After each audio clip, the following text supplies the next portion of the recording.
বেলডাঙ্গায় দীর্ঘক্ষণ ধরে রাস্তা অবরুদ্ধ হয়ে রয়েছে ট্রেনও। আর সোশ্যাল মিডিয়ায় এই নিয়ে সরব হয়েছেন বিরোধী দলনেতা শুভেন্দু অধিকারী। একটি ভিডিও পোস্ট করেছেন এবং অভিযোগ করছেন ফারাক্কা থেকে চাকুলিয়া আগুনের মতো ছড়াচ্ছে হিংসা, অরাজকতা। প্রায় 3 ঘন্টা ধরে বেলডাঙ্গা জাতীয় সড়ক অবরোধ করে রেখেছে সমাজ বিরোধীরা। ছোড়া হচ্ছে পাটকেল পাথর। পুলিশও পালাচ্ছে।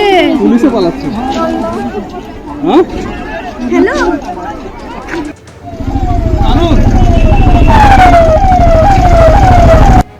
এই তো তোমার আরে ওই দেখো পুলিশও আছে, পুলিশও পালাচ্ছে। হ্যাঁ হ্যালো, জোর করে ট্রেন আটকে রাখা হচ্ছে। গোটা এলাকা গুন্ডা মস্তানদের নিয়ন্ত্রণে চলে গেছে। সোশ্যাল মিডিয়া অভিযোগ করছেন শুভেন্দু অধিকারী। ঝাড়খণ্ডে পরিযায়ী শ্রমিকের ঝুলন্ত দেহ উদ্ধারের ঘটনায় মুর্শিদাবাদের বেলডাঙ্গায় উত্তেজনা। সড়ক অবরোধ চলছে, সেখানে রেল অবরোধও চলছে। বিক্ষোভকারীরা তারা অবরোধ দেখাচ্ছেন এখনো। সেই ছবি আপনারা দেখতে পাচ্ছেন। পরিযায়ী শ্রমিকের মৃত্যুতে রীতিমতো উত্তপ্ত পরিস্থিতি। রাস্তা অবরোধ করে বিক্ষোভ দেখাচ্ছেন বিক্ষোভকারীরা। রেল অবরোধও চলছে।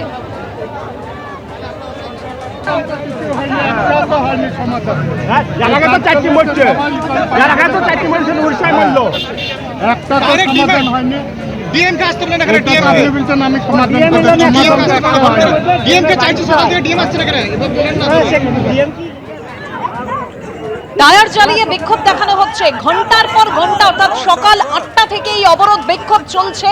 কাজের পথে বেরিয়ে নাকাল হাজার হাজার যাত্রী। বেলডাঙ্গার যে পরিস্থিতি আপনারা দেখতে পাচ্ছেন, বিক্ষোভকারীরা তারা বলছেন যেভাবে মৃত্যু হচ্ছে পরিযায়ী শ্রমিকদের, সেখানে কড়া পদক্ষেপ করতে হবে।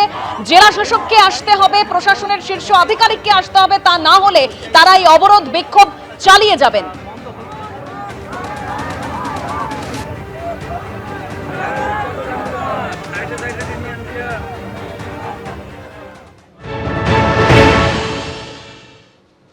মহেশপুরের সেই জাতীয় সড়কে দাঁড়িয়ে রয়েছি। দুই দিকের লেন কিন্তু বন্ধ, এবং তোমাকে দেখানোর চেষ্টা করব যে দুই দিকের লেনে প্রচুর মানুষজন তারা অবরোধ করে আছেন এবং দীর্ঘ যানজট রয়েছে দুদিকেই।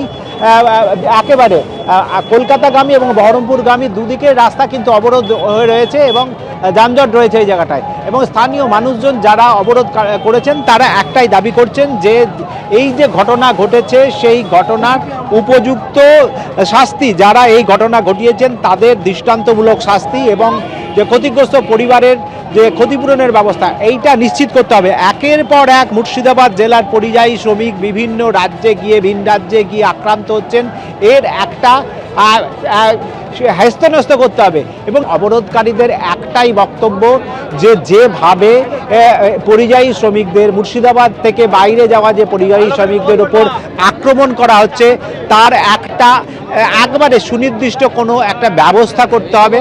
এইভাবে একের পর এক পরিযায়ী শ্রমিক এবং তার পরিবারের ওপর আক্রান্ত হওয়ার ঘটনা আর মেনে নেওয়া যায় না বলে তাদের এই দাবি, এবং তারা চাইছেন যে একেবারে এই যে ঘটনাটা ঘটেছে ঝাড়খণ্ডে তার দৃষ্টান্তমূলক শাস্তির তারা দাবি করেছেন।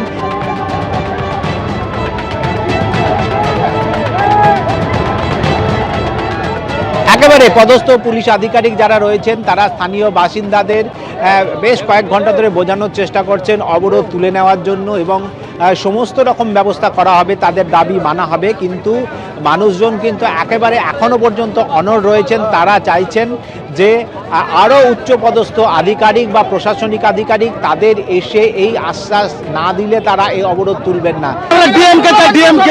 ডিএম ছাড়া আমরা অবরোধ দিবে না, এখানে বললে মারছে। আমরা কি দেশের নাগরিক না? আমাদের রক্ত মাংস নাই, আমাদের স্বাধীনতা নাই। স্বাধীন দেশে আমরা এখানে ডিএম কে চাই, মুখ্যমন্ত্রীকে চাই। শুরু হয়েছে, এখনো ডিএম ছেড়ে আসেনি, এসপি কুমার শানিরাজ আসেনি, ওসি কেউ আসেনি, কোনো মন্ত্রী আসেনি, কোনো নেতা আসেনি। এরকম দীর্ঘ ঘটনা। আগামী উড়িষ্যায় হলো আমাদের জুয়েল রানা, ও মারা গেল কিছুদিন আগে, ঝাড়খণ্ডে মারা গেল, আজ সেই সেম ঘটনা মারা গেল। এখনো কোনো প্রশ্ন নাই।